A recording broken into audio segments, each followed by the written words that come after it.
thank you for having us today. This Very is welcome. An exclusive getaway to your garage, and we're talking about Formula E. Sort of like a different setup from the Formula One in many different ways. We're focused on sustainability.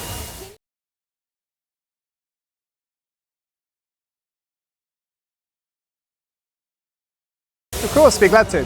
So obviously Formula E is all about pushing electric mobility and pushing how EVs can be great for the environment. So when we go racing, we have to do that in a responsible way. So we have to be, we have to be sustainable in how we go racing. And one of the ways the FIA and Formula E keep that under control is by restricting the number of personnel we can bring to the track.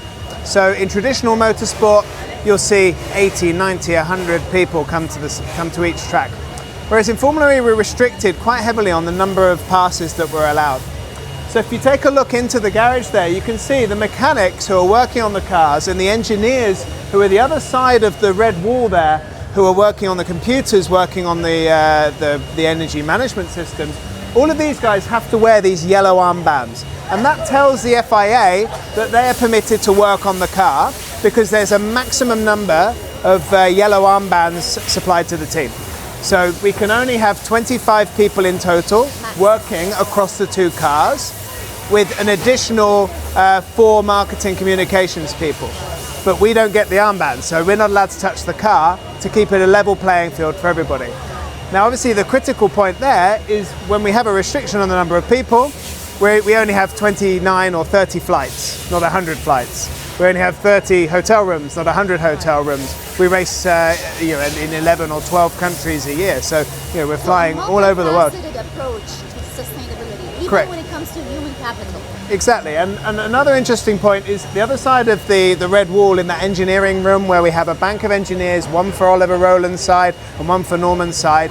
They will sit and debrief after each session, but they do it on an intercom system. And the reason for that is we have 5 engineers back in Paris at the HQ who are working in the simulator. So those engineers don't need to travel around the world. So again, keeping the numbers down, keeping the costs down. And the communication is key. The flawless communication is key. Absolutely. To facilitate your operations, to keep the sustainability in control. Yeah, and because the cars are what we call a spec championships, and as you walk down the grid, apart from the obvious liveries, and we have our cherry blossom livery, which the reason we have a cherry blossom livery is Nissan bought the team at the beginning of season 9. And season 9 also corresponded with the start of the new generation 3 era. So we had new drivers, we bought the team, and we had the new car. So it was a blossoming of a new era. So hence the sakura, the cherry blossom. So that's what the blossom stands That's what it represents or symbolizes. Absolutely, and obviously then we went to Tokyo, and as the only Japanese manufacturer in the series, it was very, very proud moment to go and race in Tokyo for the first time last year. So it made sense we carried the cherry blossom with us because we not only did we race in Tokyo, but we raced in March in Sakura season as well. So Lovely. It means a lot to the team to be racing in these colours. Let me add a little bit of something here. Our camera person here is a graduate of Japan. Oh, very good. What was the city? In Tokyo, also in Fukuoka. And he speaks Japanese. Very good. So, Well, Nissan are based in Yokohama, just literally next to Tokyo. So. I live near Yokohama. No, there you go. There you go. amazing, amazing.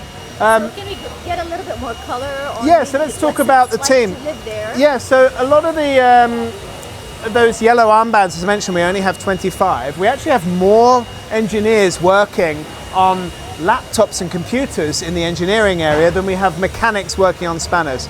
Because in Formula E, it's all about maximizing the efficiency of your car.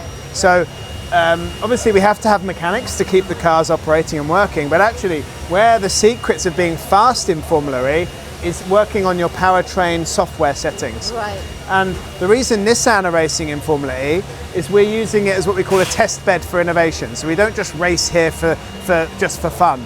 We're here because we're learning about how to make our future EVs more efficient and more exciting. So we have what we call a track to road approach now. So we actually have engineers embedded in the team now who work with the race team, but also with the R&D team for the road car division. So the idea is it's to make Nissan's future EVs better.